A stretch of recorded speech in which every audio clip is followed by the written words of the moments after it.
Bonsoir à tous. Cette semaine, on prend des nouvelles des chrétiens de Turquie avec notre invité, frère Alberto Fabio Ambrosio, dominicain italien et théologien et historien des religions, que l'on entendra dans quelques instants. Mais tout d'abord, quelques points à retenir sur la Turquie. Le territoire de la Turquie se répartit entre l'Asie occidentale et l'Europe du Sud-Est. 8 pays bordent la Turquie, la Bulgarie, la Grèce, la Géorgie, l'Arménie, l'Azerbaïdjan, l'Iran, l'Irak et la Syrie. Sa population est d'environ 82 millions d'habitants. Sa capitale est Ankara. Alors sur le plan religieux, 99% de la population est musulmane. La petite communauté chrétienne représente autour de 0,2%. Il y a environ 100 000 chrétiens, dont 80 000 orthodoxes, essentiellement des arméniens apostoliques, et environ 20 000 catholiques, la plupart de rite oriental. Frère, bonsoir. Bonsoir, madame. Merci beaucoup de nous retrouver. Alors, quelques mots pour vous présenter. Vous êtes dominicain du couvent de l'Annonciation à Paris. Tout à fait. Vous êtes fin connaisseur de la Turquie. On vous a déjà reçu ici à plusieurs occasions. Vous avez vécu près de 11 ans là-bas. Vous êtes un spécialiste renommé du soufisme. Et actuellement, donc, vous enseignez la théologie et l'histoire des religions à la Luxembourg School of Religion and Society. Et vous êtes également co-directeur de recherche au Collège des Bernardins à Paris. Fait, absolument. Alors c'est un pays qui nous semble à la fois proche et loin, la Turquie. On a en fait quand même du mal à se faire une idée un peu précise, peut-être depuis la France, de cette société turque. Dites-nous un petit peu comment est-ce qu'on pourrait la percevoir. Oui, vous avez tout à fait raison. C'est un pays qui est à la fois proche et loin, voire carrément lointain, parce que les sources effectivement, les sources culturelles des Turcs, j'ai envie de dire, plus que de la Turquie, parce que la Turquie, c'est le pays, mais dans la Turquie, il y a les Turcs, qui est une population qui vient de très loin.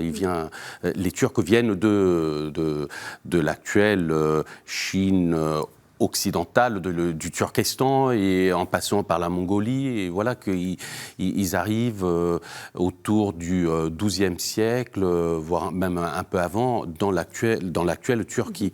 Donc c'est vrai que les sources culturelles de la Turquie sont autres de ce qu'on pourrait s'imaginer, parce que c'est vrai, c'est un pays proche, mais les sources sont celles c'est la même culture des Mongols, la yourte, la tente. Donc il y a ce brassage. Il y a un brassage, oui, tout à fait, absolument. Même les Turcs n'ont pas de religion en eux-mêmes. Oui, bien sûr, ils sont devenus musulmans et ils sont très attachés à l'islam, mais ils sont aussi passés par le christianisme oriental.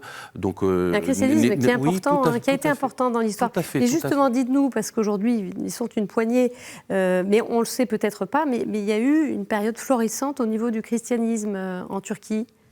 Ah, tout à fait, la Turquie. En fait, il y a deux choses. La Turquie, c'était un pays. L'actuelle Turquie, disons, le territoire géographique était un pays. C'était même le siège de l'Empire byzantin et donc forcément chrétien. Donc le christianisme en Orient était bien représenté. Ce qu'on a appelé par la suite, après le schisme d'Occident avec l'Orient de 1054. Donc c'était un pays de chrétiens. Mais c'est à partir de 1554 qui a eu à la fois le conflit avec l'Église latine, et en même temps, il y a eu l'arrivée justement des Turcs. Les premiers Turcs sont arrivés dans la plaine dite anatolienne à la fin du XIe siècle. Donc, et donc là, ils ont repris le territoire, ils ont conquis le territoire, et les chrétiens étaient encore là. Donc, l'orthodoxie, disons que c'est on peut dire, mais en caricaturant un peu, que l'orthodoxie, c'est la véritable identité de ce pays. Alors, il y a aussi des latins, ils ne sont pas très nombreux. Tout à fait. Mais dites-nous un petit peu, comment est-ce qu'ils sont arrivés, ces catholiques latins? Oui, tout à fait. Les catholiques sont arrivés pour deux raisons. Les catholiques qui faisaient du commerce, donc les Français, les Italiens, les Vénitiens, les Génois, qui étaient là, ou les Grecs, les Maltais, etc., à cause du commerce ou d'une conquête, on va dire, commerciale, étaient là. Et donc, ces populations étaient, dans la plupart des cas, de tradition catholique. Et voilà que il y a eu, comment dirais-je, des aumôniers qui sont arrivés, donc des prêtres qui sont arrivés. Qui accompagnaient. Voilà. Et après, pour l'Église catholique latine, en fait, c'est ça qu'il faudrait dire à chaque fois préciser, pour l'Église latine, ça a été aussi un point de chute, parce que de Byzance, de Constantinople, il faudrait dire à cette époque-là, beaucoup de missionnaires catholiques partaient pour l'Orient, lointain, donc sur la route de la soie. Voilà. C'était pas une terre finalement. Non, c'était pas une terre de mission. Techniquement, voilà. La Turquie n'a jamais été une terre de mission. Pour deux raisons. La première, c'est qu'il y avait les orthodoxes, donc on ne pouvait pas faire terre de mission. Et après, techniquement, on l'appelle in partibus, donc les chrétiens qui sont dispersés dans d'autres terres, mais grâce à la présence des orthodoxes, elle n'a jamais été de manière technique terre de mission. Elle est redevenue terre d'émission, justement, non pas pour les musulmans, mais parce que les latins, à un moment donné, ils ont essayé de faire du prosélytisme, pas seulement en Turquie, on connaît bien toute l'histoire de ça, chez les orthodoxes. On va revenir sur une actualité dont on a un peu entendu parler, nous ici, c'était il y a quasiment un an, la basilique Sainte-Sophie et l'église Saint-Sauveur in Chora, deux lieux emblématiques à Istanbul. Magnifique. Qui ont eu des histoires un peu mouvementées et qui étaient ces dernières années des musées et qui, sous l'autorité du président Erdogan, sont redevenus des mosquées. Racontez-nous un petit peu pour quelles raisons. Parce que c'était une promesse aussi du président de faire en sorte que Sainte-Sophie redevienne un lieu de culte pour les musulmans. Je n'ai pas pu, à cause de la pandémie, de me rendre après, donc je n'ai pas pu constater ce qu'ils ont fait. On m'a raconté, j'ai vu des photos, parce qu'il y a des fresques, chrétiennes, surtout à Saint-Sauveur in Chora, mais il y en a aussi des très belles, des mosaïques, des mosaïques en particulier à Sainte-Sophie, couvertes avec des panneaux. Donc ça veut dire ça, c'est depuis que Sainte-Sophie est redevenue oui, tout à fait. Oui, tout à fait. À Saint-Sauveur, oui, tout à fait. C'est des panneaux et qui dissimulent en fait. Oui, il faut. Alors, c'est ce que je m'en tiens à ce que j'ai pu constater l'an dernier. À l'époque, j'étais en lien. Et voilà ce qu'on m'a dit. Des témoignages directs des chrétiens ou des catholiques qui se sont rendus et qui ont posté des photos, etc. Mais je pense que l'enjeu n'est même pas ça, c'est-à-dire que là, ça devient du culturel très important, bien sûr. L'enjeu, c'est que de se rapproprier d'un symbole, parce que Sainte-Sophie, c'était quand même un symbole à la fois de la laïcité kémaliste, parce que Atatürk, une des premières choses qu'il a faites, c'était de transformer Sainte-Sophie en musée, justement pour donner de la place culturelle à tout le monde, j'ai envie de dire, comme une sorte culturelle pour l'ensemble de la population, et de faire de ce lieu qui était hautement chargé au point de vue de la symbolique musulmane, d'en faire un lieu symboliquement important de la laïcité kémaliste. Vous voyez, donc je dirais que la première réussite pour le président Erdogan n'a pas été de le transformer en dépit des chrétiens et contre les chrétiens. Mais de montrer que la transformation était vers quelque chose de religieux. C'est un pays qui était, oui, laïque depuis Atatürk, depuis 1923. République laïque. République laïque, tout à fait, et que ce pays est en train Qu'est-ce que ça dit justement? Voilà, cette laïcité, elle est en train d'être remise en question. C'est un pays qui devient de plus en plus religieux, ou est-ce que c'est du religieux mêlé au politique? Alors, le religieux mêlé au politique, je pense que ça a été toujours un peu le cas, sauf peut-être à l'époque, à l'époque vraiment d'Atatürk, où il a imposer une laïcité extrêmement stricte. Mais déjà, depuis les années 50, ce pays a connu une laïcité beaucoup plus mitigée. Dans l'espace politique même, à partir des années 50, c'est le Parti démocrate qui a gagné les élections, et le Parti démocrate avait dans son discours aussi le retour aux religieux, ou du moins, même si ce n'était pas le retour religieux, c'est-à-dire donner de la place aux religieux qui avaient été dans ce discours, c'est pas que je le pense, mais que le religieux avait été persécuté. Et c'est vrai que, par exemple, moi je suis spécialiste des confréries soufis, les confréries soufis ont été persécutés, ont été bannis, etc., etc. Donc, si on peut dire, c'est vrai que ça peut faire bizarre depuis Paris de dire ça, mais l'opération d'Erdogan a été donner de la place aux religieux qui avaient été, pendant les premières années du kémalisme, persécutés, de donner une place publique, redonner de la place publique. Il est évident qu'à partir de ça, les interprétations sont multiples, parce que il y a aussi une bonne partie de la population qui avait pris vraiment les valeurs laïques comme fondamentales de la vie culturelle et politique tout court. Alors, qu'en est-il du lien d'Erdogan, du rapport qu'il a aux minorités, en particulier minorités chrétiennes, même si elles ne représentent pas grand-chose, évidemment, sur l'ensemble de la population, mais...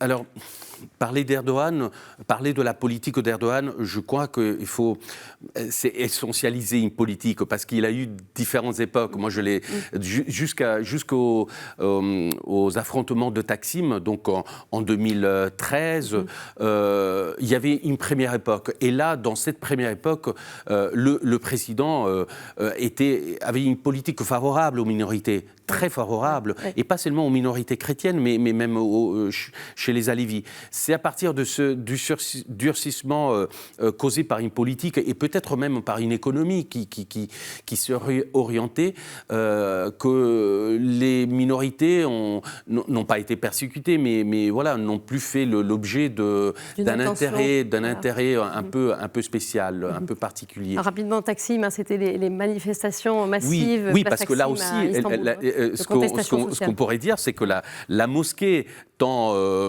décriée, parce que Erdogan voulait, en particulier Erdogan, mais bon, il y avait tous les plans des architectes de la ville de Paris, il voulait reconstruire une mosquée dans la place de Taksim, qui est la place de la République, la place la plus symboliquement chargée, avec un contenu laïque. Eh bien, il voulait reconstruire la mosquée, et l'inauguration de la mosquée est d'il y a quelque temps, c'est tout récent.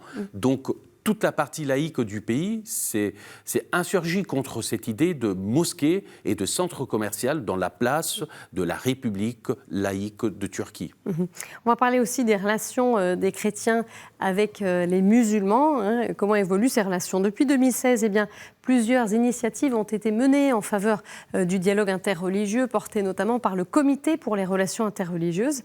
Parmi les premières initiatives, des repas organisés chaque année à l'occasion de la rupture du jeûne pendant le Ramadan. Nathalie Ritzman, une Française qui vit en Turquie depuis 17 ans et auteure d'un blog, fait partie de ce comité. Elle se souvient des premières rencontres en 2016. La première année, c'était à une échelle assez réduite.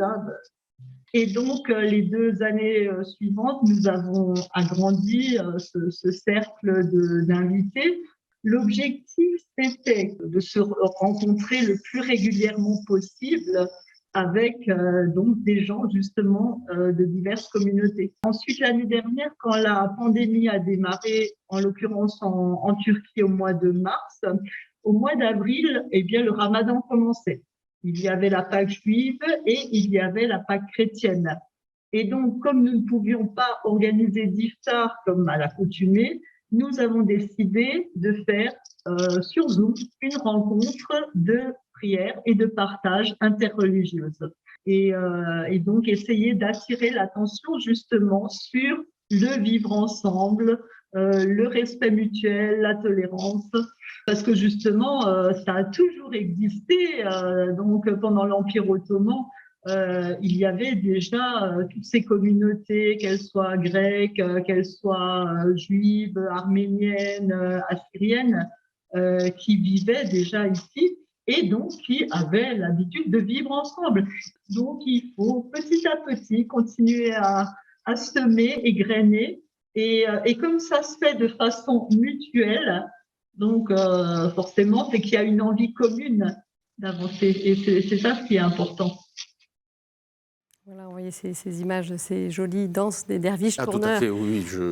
Ça vous sujet parle de thèse, oui, ça me parle beaucoup, bien Alors, sûr. au-delà des rencontres, des gestes posés à un niveau un peu institutionnel, officiel, est-ce qu'il sert à quelque chose, ce dialogue interreligieux? Ça fait bouger un peu des choses ou pas? Là, pareil, si on veut répondre de manière un peu précise, il y a eu au moins deux époques, c'est l'avant et après coup d'État. Avant le coup d'État, puisque beaucoup d'initiatives... Alors, la tentative de coup d'État. La tentative de coup d'État, oui, tentative de coup d'État. J'y étais, j'étais sur place. Donc, il y avait tout un mouvement pour le dialogue interreligieux, parce que d'ailleurs, le soi-disant, comment dirais-je, chef de file de la tentative de coup d'État, Fethullah Gülen, il s'est toujours beaucoup donné et a donné au dialogue interreligieux. Donc, du coup, après la tentative de coup d'État, tout ce qui était un dialogue interreligieux a été suspendu suite aux soupçons.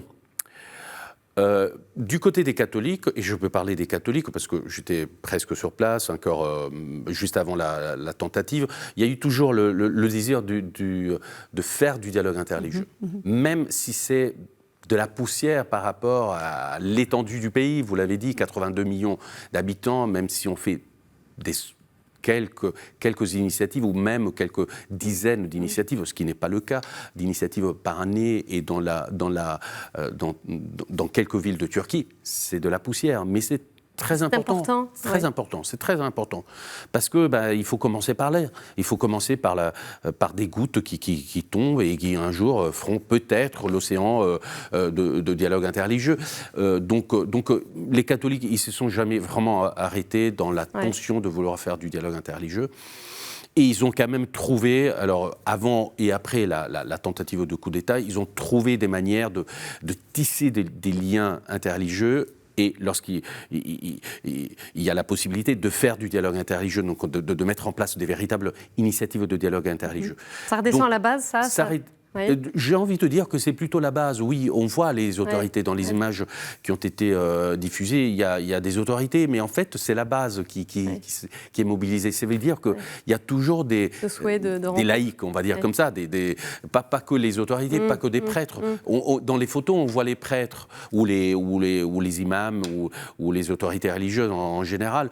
Mais en fait, il faut toujours penser que face à l'estrade, il y a des personnes, des hommes et des femmes tout à fait communs et qui ont envie de partager un moment de dialogue interreligieux. Alors, autre défi pour l'Église, c'est celui de la langue. En effet, les communautés chrétiennes de Turquie viennent des quatre coins de la planète et ne comptent parfois que quelques poignées de fidèles. Elles utilisent souvent leur propre langue dans les célébrations. C'est pourquoi, pour ancrer et faire vivre une Église locale en Turquie, l'enjeu est de rassembler ces communautés autour de la langue turque. Objectif aussi, c'est de toucher les Turcs eux-mêmes. Pour cela, la Bible a été traduite en turc par les protestants. La liturgie existe en turc. Des formations sont proposées, mais l'Église locale turcophone demeure encore très discrète, comme nous l'explique le père Jean-Marc Ballan, jésuite, présent en Turquie depuis 20 ans. Si vous allez à Istanbul, vous trouverez facilement des messes en français, en anglais, en italien, en espagnol. Mais un Turc, bien sûr, se sentira à l'aise dans une messe, dans une liturgie en turc. Un Turc qui souhaite être accompagné spirituellement, même s'il parle une langue étrangère, et les Turcs en général connaissent relativement peu les langues étrangères, aura besoin d'être accompagné en turc. Il va chercher, il veut faire une lecture spirituelle, il veut apprendre à prier, eh bien, il va devoir le faire en turc. Et qui va former, qui va conseiller, qui va guider. Si on veut créer une véritable église locale en Turquie, eh bien, nous avons besoin de cadres locaux et en attendant de cadres qui viennent de l'étranger, puisque la majorité des cadres à l'heure actuelle sont des religieux et religieuses étrangers, des cadres qui sont bien inculturés dans le pays, donc qui connaissent bien la langue, qui sont rentrés dans la culture. La langue turque est une langue qui, culturellement parlant, n'a pas beaucoup de lien avec le christianisme. Donc parfois, il faut inventer des mots. Vous pourriez demander, mais comment dites-vous Dieu en turc? Même à ce niveau-là, tous les chrétiens dans le pays n'utilisent pas le même mot. Certains utilisent le mot d'origine arabe, Allah, et d'autres utilisent le mot d'origine turque, Tanrı. Alors derrière cet enjeu d'une église qui serait réunie aussi autour d'une même langue, c'est aussi évangéliser les Turcs qui est en question? Je ne dirais pas comme ça, parce que oui, en dernière instance, oui. Mais enfin, n'importe quel prêtre ou n'importe quel chrétien de Turquie sait pertinemment que l'évangélisation des musulmans ou des Turcs ne se fait pas du jour au lendemain et que c'est parfois presque impossible. Ça ne prend pas en Turquie, ouais. Pas seulement en Turquie, ouais. mais en Turquie, là je parle de la Turquie.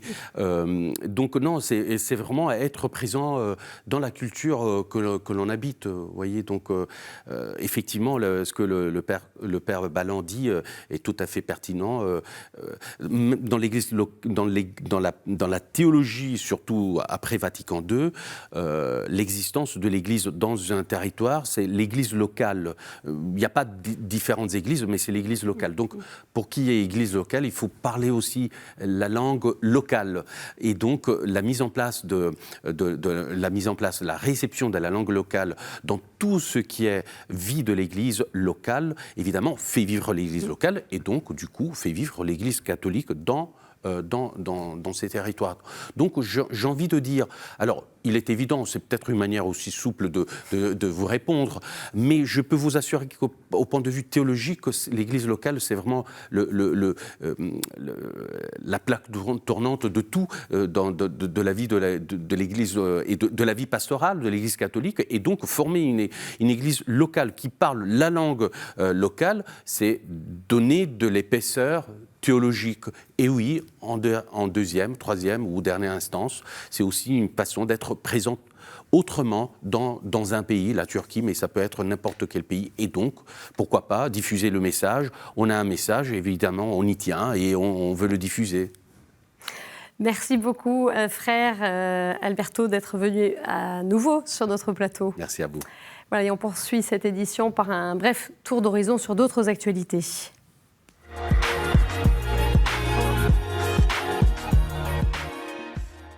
La crise libanaise au cœur du synode des évêques maronites, cette assemblée ecclésiale qui réunit une quarantaine d'évêques du Liban, des pays du Moyen-Orient et de la diaspora, se tient jusqu'au 19 juin au patriarcat de Pkerké.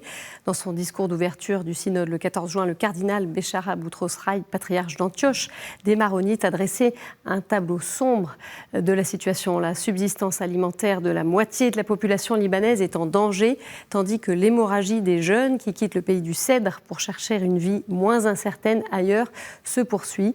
Le système politique et institutionnel semble paralysé face aux urgences sociales et économiques qui étranglent la nation.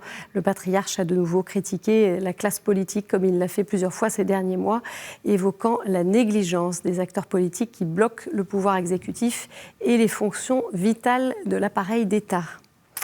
Au Mexique, un prêtre tué dans une fusillade entre cartels de trafiquants de drogue. Le père franciscain Juan Antonio Orozco Alvarado, âgé de 33 ans, a été victime avec des fidèles d'un affrontement entre bandes armées de cartels qui se disputent le territoire dans l'état de Zacatecas, au centre-nord du pays. Le père Juanito, comme on l'appelait, avait commencé son travail pastoral dans sa région il y a seulement 6 mois. Et puis une bonne nouvelle en Birmanie, un prêtre catholique brièvement détenu par l'armée a été libéré, arrêté hier 16 juin par des militaires l'accusant de soutenir les jeunes résistants. Le père Michael Ung Ling, prêtre d'une paroisse du diocèse de Hakka dans l'état Chin, frontalier de l'Inde et majoritairement chrétien, a été libéré. Dans cet état, les combats entre l'armée birmane et les résistants locaux font rage. Plus de 100 000 personnes auraient été obligées de fuir leur village. Et puis à l'est, l'État de Kaya connaît lui aussi de vives tensions. L'Église est en première ligne pour aider les personnes qui fuient les violences et elle est devenue une cible pour l'armée. Alors pour quelles raisons? On écoute ce témoignage anonyme d'un prêtre. The church, the first one, doing the humanitarian response, responding to the humanitarian needs, providing food, providing shelters to the people who are suffering, who are fleeing from the villages. And it could be also another reason is that they want to create a problem, a religious problem. Now, because the Christians are not peaceful, Christians are not this country, I think they want to create some clashes between Buddhism and Christianity of their to justify their action. And also another reason is that the DDF fighters, the young generation, mostly of them are Christians.